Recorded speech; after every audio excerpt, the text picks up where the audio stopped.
Universal credit savings কীভাবে কাজ করে আপনারা অনেকজন জানতে চাইছেন। এটা হচ্ছে ফুল ব্রেকডাউন ইউনিভার্সাল ক্রেডিট সেভিংস কীভাবে কাজ করে। আপনারা চাইলে এখানে ফলো করতে পারেন অথবা ফেসবুকে ফলো করে রাখতে পারেন। ফেসবুকে আমি চেষ্টা করি রেগুলার আপডেট দেওয়ার জন্য।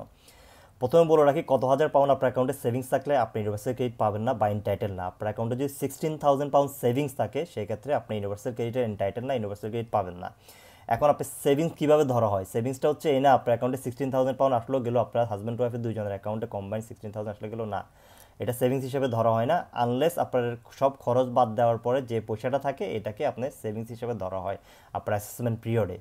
সো আপনার যদি 6,000 পাউন্ডের নিচে থাকে সেটা তারা সেভিংস হিসেবে কনসিডার করে না, তাদেরকে ইউনিভার্সাল ক্রেডিটকে জানানোর দরকার নেই। ইউনিভার্সাল ক্রেডিট রুলস অনুসারে আপনার অ্যাকাউন্টে 6,000 পাউন্ডের নিচে সেভিংস থাকতে পারবে, বাট 6,000 পাউন্ডের উপরে যদি কোনো সেভিংস থাকে সেই সেভিংসটা আপনারা তাদেরকে জানাইতে হবে।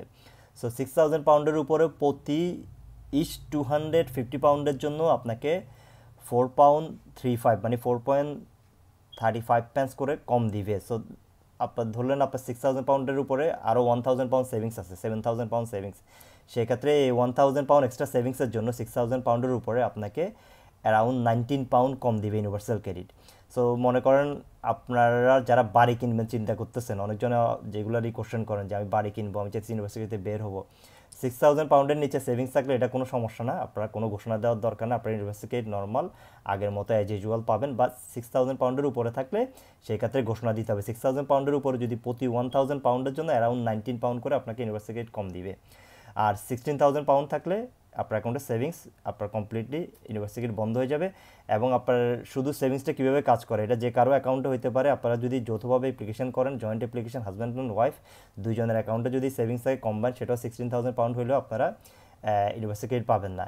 ইভেন আপনার যদি ক্রিপ্টো থাকে, ট্রেডিং 2-1-2-1 যদি আপনাদের পয়সা থাকে, 6,000 পাউন্ডের উপর কোনো ইনভেস্টমেন্ট থাকে, সেটা আপনাকে জানাইতে হবে তাদেরকে। এটা হচ্ছে ডিডাব্লিউপির ইউনিভার্সিটি ক্রেডিটের রুলস।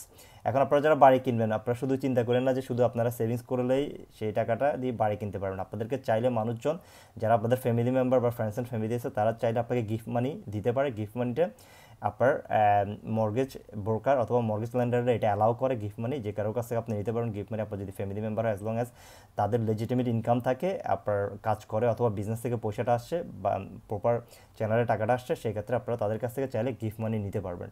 তার মানে এই না যে সবসময় আপনি এখানে সেভিংস করে এখান থেকে আপনার বাড়ি কেনার জন্য ডিপোজিট দিতে হবে। Hope that have and thanks for watching. Don't forget to share this video.